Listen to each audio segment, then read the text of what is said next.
প্রথমে জানিয়ে রাখি, আমি এটা কাউকে উদ্দেশ্য করে বলছি না। তো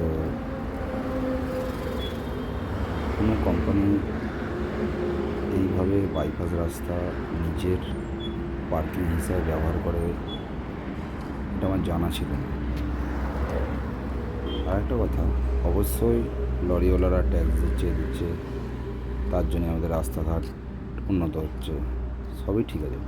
কিন্তু এইভাবে কোনো কোম্পানি আদৌ কি পার্কিং এইভাবে ব্যবহার করতে পারে কি? যে কোম্পানিটার কথা বলছি, এর ভিতরে লাখো লাখো আর কি লরি, NH-16 ওপর এইভাবে আর কি বলবো, পার্কিং পানিয়ারা মোড় থেকে আপ টু ধামসিয়া যতটা বাইপাস পড়ে আছে, শুধু জিন্দাল কোম্পানির লরি আর লরি। এগুলো জানি না এগুলো আইনি পার্কিং না বেআইনি পার্কিং। দিনের পর দিন এইভাবেই আর কি জিন্দাল কোম্পানি পার্কিং ইউজ করে, কিন্তু মাঝে সাঝে এখানে অ্যাক্সিডেন্ট অঘটনা ঘটে থাকে।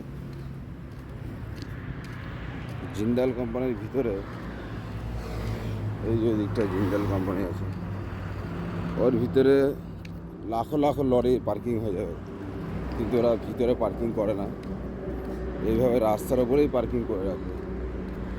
যত দূর দেখতে পাবেন, এইদিকেও দেখুন, এই হলো কোম্পানিদের পলিসি।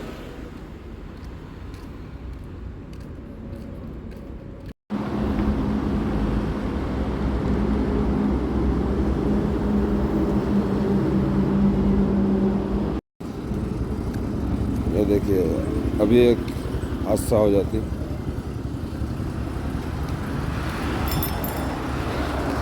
এইভাবেই ঘটনা ঘটে।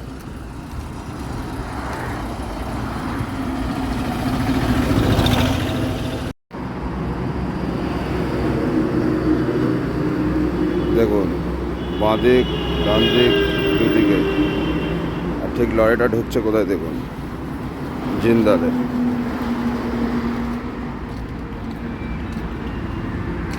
বুঝতে পারছেন? আমি আপনাদের দেখাচ্ছি জিন্দালটা গেটটা।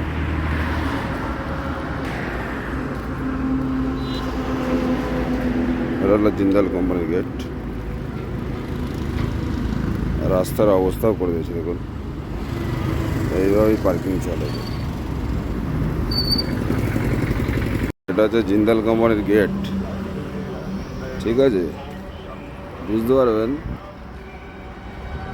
এটা ইউজ করে না। এখানে দেখুন আমার লেখা আছে এমার্জেন্সি গেট।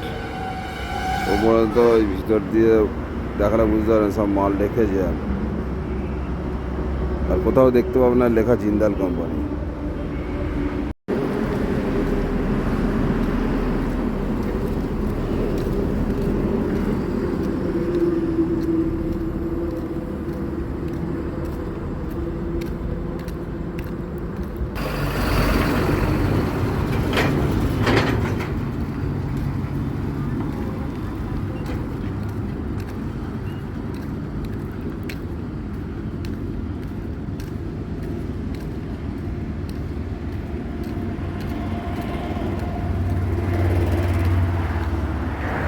देखिए, एक बार इनसे पूछते हैं, अंकल जी बोल रहे हैं आपका लॉरी कहाँ माल खाली होगा?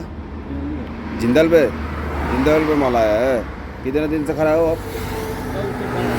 हाँ, कल से। कब खाली होगा ये? जब वो मर्जी होगा बुलाएगा। नहीं तो 3-4 दिन ऐसे खड़ा रहना पड़ेगा। नहीं, मेरा तो लोकल गाड़ी है।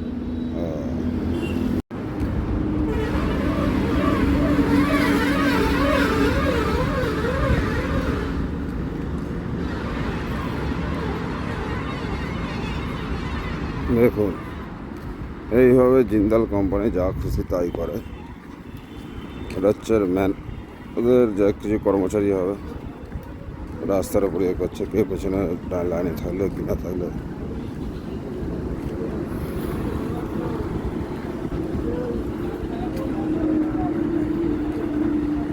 এই বলছে যে আগে লাগান আগে লাগান। এই হলো জিন্দাল কোম্পানি গেট। এরা রাস্তার ওপর পার্কিং কিনে রেখেছে, বুঝতে পারছেন।